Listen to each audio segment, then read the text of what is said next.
Nós saudamos os nossos irmãos com a paz do Senhor. Nós estamos iniciando uma série de estudos que estão dentro do quadro que fé e graça. E o assunto é momento atual, destino dos mortos, salvos e perdidos. É de tudo muito interessante nós entendermos isso. E nós falamos a respeito deste assunto dando um início, quando nós vimos Gênesis ali, marcando o início, quando Deus criou o ser humano, fez uso do pó da terra, os fez macho e fêmea, soprou nos seus narizes o fôlego da vida. Adão, o primeiro homem, Eva, a mulher. Deus orientou-os em tudo. Então vejam bem, estamos começando bem do começo para entendermos a que momento a morte atingiu o homem. Então, Deus orientou em tudo para que vivessem felizes no lugar preparado para eles. Gênesis 2, 16 e 17 nos fala: e ordenou o Senhor Deus ao homem, dizendo: de toda a árvore do jardim comerás livremente, mas da árvore do conhecimento do bem e do mal, dela não comerás, porque no dia em que dela comeres, certamente morrerás. Nós perguntamos, mas isso é atual? Isso é atual. Por quê? Porque a morte é atual. A árvore é agradável à vista e boa para a comida, e a árvore da vida no meio do jardim, e a árvore do conhecimento do bem e do mal. Então, Deus deu orientação. A serpente, que é Satanás, veio a Eva, contestou a palavra de Deus no tocante à árvore da ciência do bem e do mal, dizendo: então a serpente disse à mulher: certamente não morrereis. Certamente não morrereis. Deus disse: morrerás. Ela disse: não morrereis. E o que aconteceu? Eva criou na serpente, desobedeceu a Deus, levou Adão a fazer o mesmo. Agora entramos. Assim, a morte, que não existia, passou a todos os homens. Então, que horas a morte entrou? Na hora em que foi desrespeitada a ordem de Deus por Eva e Adão. Então, a palavra do Senhor em Romanos, capítulo 5, 14, os textos devem ser lidos, Deuteronômio 34, 6... No entanto, a morte reinou desde Adão, diz aí, até Moisés, que depois de ver a terra prometida, diz a palavra, Deus o sepultou. No entanto, a morte reinou desde Adão até Moisés, até sobre aqueles que não tinham pecado, à semelhança da transgressão de Adão, o qual é figura daquele que havia de vir, a perfeição, Jesus. Então, o primeiro Adão falhou. O segundo Adão, Jesus, não falhou. Porque assim como todos morrem em Adão, assim também todos serão vivificados em Cristo. A pergunta: o que aconteceu aos que morreram desde Adão? A primeira coisa que Deus fez para Adão foi vesti-lo com peles de animal que foi morto, derramou seu sangue para que Adão e Eva fossem vestidos, fossem justificados através do sangue de Jesus. Foi a provisão de Deus para eles, apontando para Jesus, o Cordeiro que Deus enviaria para cobrir o pecado e proporcionar ao homem a comunhão com ele. Então, no passado, tudo foi tratado. Altares foram levantados, a exemplo do altar de Abel. Fez o que seus pais ensinaram, ofereceu uma ovelha dos primogênitos de sua criação e Deus aceitou a oferta. Então, irmãos, prestem atenção.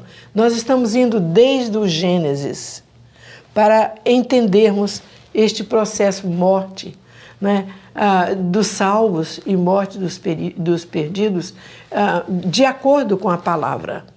Caim, o irmão, ofertou frutos da terra. Não havia vida. Rebelou-se contra Deus, que não o aceitou. Os sacrifícios eram feitos, naquela época, pelos primogênitos. Os pais levantavam, os primogênitos eram instruídos, e depois disso, de um longo período, Deus levantou um tabernáculo no deserto. Moisés fez tudo que Deus mandou.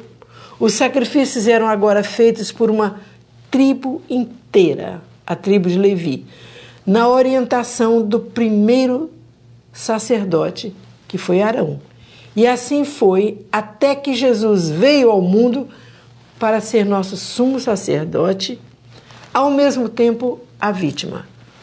Portanto, todos que morreram desde Adão até Jesus vir salvá-los tinham um destino, um lugar de bênção, conhecido como um lugar de paz, o seio do pai Abraão. Então, Efésios, lá em capítulo 4, verso 8, diz assim: por isso diz, subindo ao alto, Jesus levou cativo o cativeiro. O que significa isso? E deu dons aos homens.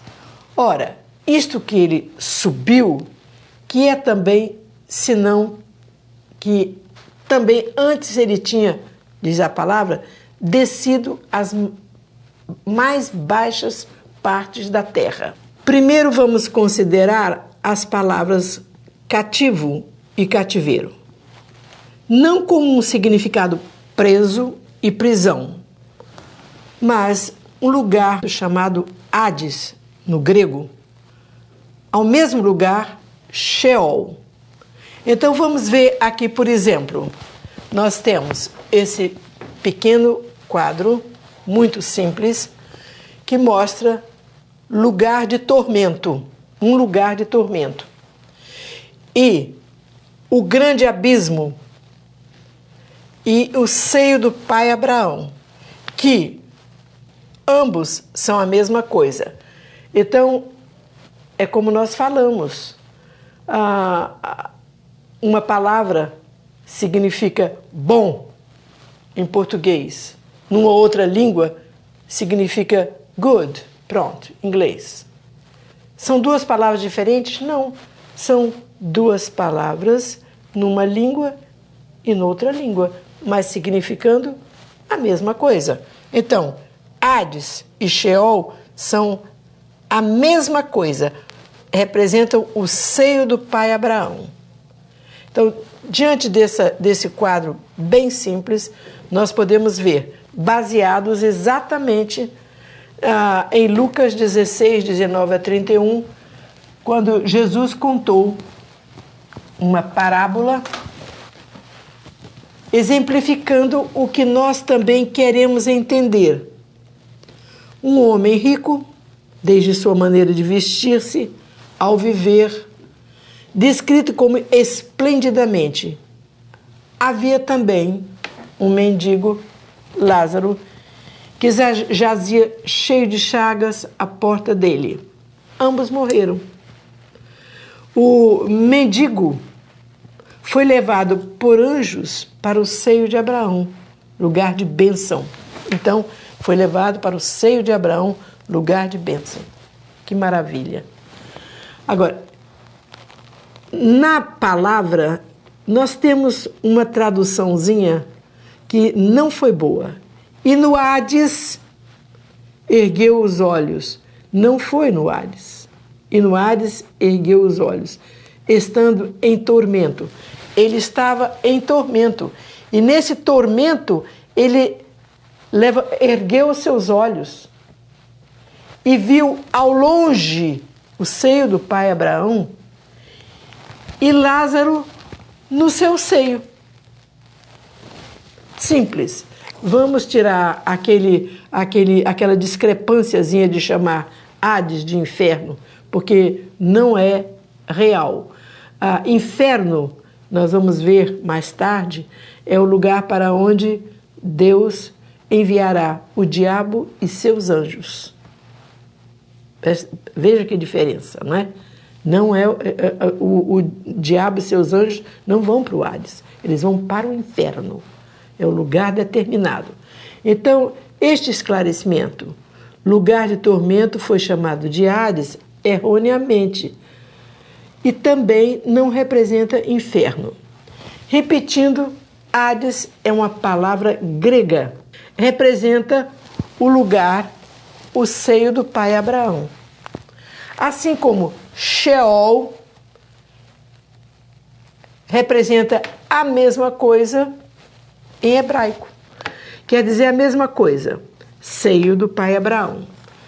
Então, entende-se que havia dois lugares separados. Um lugar de tormento, onde o rico estava, segundo a palavra do Senhor Jesus. Ele estava exemplificando. Estava pedindo ao pai Abraão para enviar Lázaro com o dedo molhado em água para refrescar a sua língua, porque se achava atormentado em chama. Então vejam bem, todos nós conhecemos esse ensino do Senhor Jesus. E o que foi que o Senhor Jesus respondeu? Deixou bem claro, olha, este lugar de tormento não tem comunicação com este, porque há um grande abismo. Há um grande abismo entre nós e vós, de sorte que os que quisessem passar daqui para vós não poderiam, nem os de lá passar para cá. Então, mostrar este quadro aí só para que nós possamos ter uma ideia daquilo que o Senhor Jesus disse. Então, é bom lembrar, o espírito dos... isso aqui é um parêntese. Lembrar que o espírito dos pecadores é tão eterno quanto dos salvos. Então, isso deve nos levar à responsabilidade de evangelizá-los para que eles não venham parar neste lugar de tormento, sem Cristo. Outros sem Cristo caminham para o tormento. Gênesis 2, 7, a palavra de Deus afirma: então formou o Senhor Deus o homem do pó da terra, soprou em suas narinas o quê? O fôlego da vida. E o homem passou a ser alma vivente. Também em Eclesiastes 12, 6 a 7, diz assim: antes que se rompa o cordão de prata, se quebre o copo de ouro, se despedace o cântaro junto à fonte, se quebre a roda junto ao poço, e o pó, que é a nossa carne, volte à terra como era, e o espírito volte a Deus que o deu, e Deus há de julgá-lo. Bem, na parábola o Senhor mostra claramente que não existe reencarnação.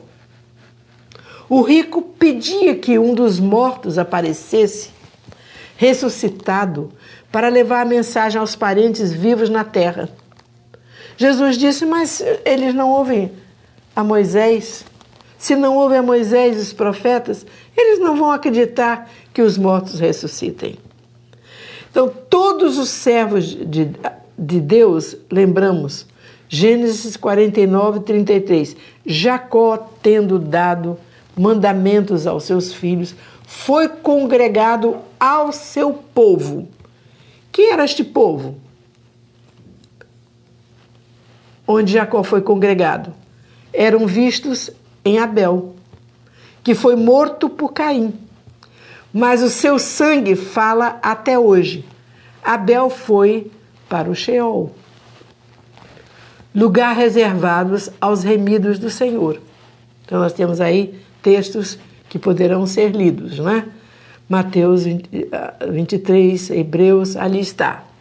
Bem, o cativeiro, voltamos, ficou embaixo da terra, diz a palavra. Há dois lugares. O lugar de tormento dos que esperam o juízo eterno. Esse lugar. Eles esperam o juízo eterno. Agora vamos lembrar um detalhe.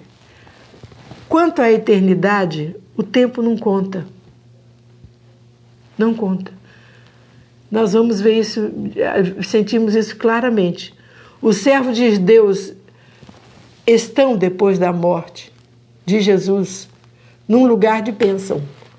O tempo não corria, não havia problema, e nem há.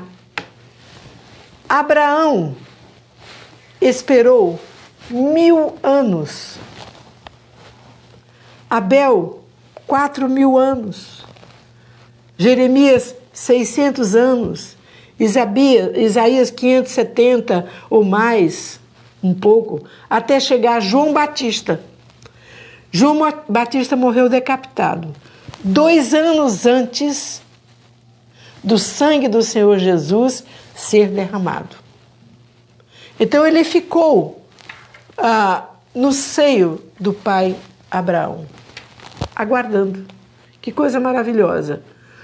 Quando Jesus derramou o seu sangue, diz a palavra que ele foi às partes mais baixas da terra. Não sei onde é que fica. Levou os servos que o aguardavam, chamando cativeiro, para levá-los para o paraíso. Como nós falamos, o cativeiro é um lugar de aguardar, de esperar, até que o sangue de Jesus fosse derramado para que tivesse entrada ao paraíso. Seu sangue cobriu o chão ao pé da cruz. Os que o aguardavam, como a igreja fiel aguarda agora a vinda de Jesus no arrebatamento. Então, aqueles servos estavam aguardando. Aqueles servos estavam esperando aquele momento quando Jesus foi lá e levou-os para o paraíso. Então, na crucificação, 2 malfeitores estavam ao seu lado, pendurados. Um deles dizia: se tu és o Cristo, salva-te a ti e a nós. O outro o repreendia: tu nem ainda temes a Deus, estando na mesma condenação? E disse a Jesus: Senhor, lembra-te de mim quando entrares no teu reino. Reconheceu a realeza, reconheceu que Jesus era rei. Disse Jesus: em verdade te digo que hoje estarás comigo no paraíso. Então Jesus morreu às 3 horas da tarde.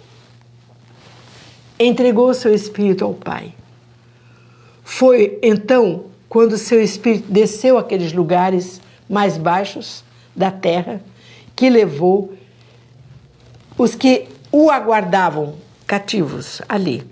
Não eram presos, separados, já descritos acima, para o paraíso, lugar prometido ao ladrão na cruz. E agora? Agora é instantânea a bênção do crente, que parte para a eternidade. Paulo disse: ausente do corpo, acabou, o corpo foi para a sepultura, um dia vai ressuscitar. E presentes com o Senhor, na mesma hora. Não há tempo a esperar. Por isso, nós estamos sempre de bom ânimo, diz Coríntios. Sabendo que enquanto estamos no corpo, vivemos ausentes fisicamente do Senhor. Em espírito, sim. Então, temos uma grande bênção. Visto como os filhos participam da carne e do sangue, também ele participou das mesmas coisas, para que pela morte ele aniquilasse o que tinha o império da morte, isto é, o diabo, aquele que fez a morte entrar através de Eva. Ao chegar ao céu, no paraíso, Jesus dirá ao Pai: eis-me aqui, a mim e aos filhos que Deus me deu. São meus irmãos, são minhas irmãs. Então, Hebreus registra esse fato tão maravilhoso. Não há o que temer, nosso destino está garantido. O Senhor Jesus é o primeiro que todos nós queremos ver. Quando Deus nos chamar, iremos estar para sempre no lugar onde Jesus foi preparar para nós. Ele falou, nós somos muito vagarosos em entender as palavras do Senhor muitas vezes. Na casa do meu Pai há muitas moradas. Eu não sei como são as moradas. Se assim não fora, eu vos teria dito, vou preparar-vos lugar. E quando eu for e vos preparar lugar, fato que já aconteceu, voltarei e vos receberei para mim mesmo, para que onde eu estou, estejais vós também. Bem, agora queremos lembrar uma coisa. Esse lugar de tormento continua. Os que morrem sem Deus estão nesse lugar de tormento. E o que acontece? No último dia do julgamento do trono branco, eles aparecerão para serem julgados. Nós, os servos, todos os que aceitarem o Senhor Jesus como seu Salvador, eles estão hoje num lugar de bênção maravilhoso, o seio do Pai Abraão. Eles estão ali no paraíso que Jesus foi preparar para cada um de nós. Então depois, cada servo se deterá mais um pouco no estudo, verificará e poderá tirar suas dúvidas com a própria palavra. E na próxima aula nós falaremos a respeito do arrebatamento da igreja. Então a igreja agora, no momento, está aguardando a volta de Jesus. O mundo está em trevas. O mundo não está enxergando os sinais que o Senhor está dando, mas a igreja do Senhor está despertada. No mundo inteiro ela existe, ela está circulando, ela está evangelizando, ela está falando, Jesus vai voltar, ela está entendendo os sinais que o Senhor está dando. Que o Senhor nos abençoe, que o Senhor nos dê a sua paz, a paz do Senhor.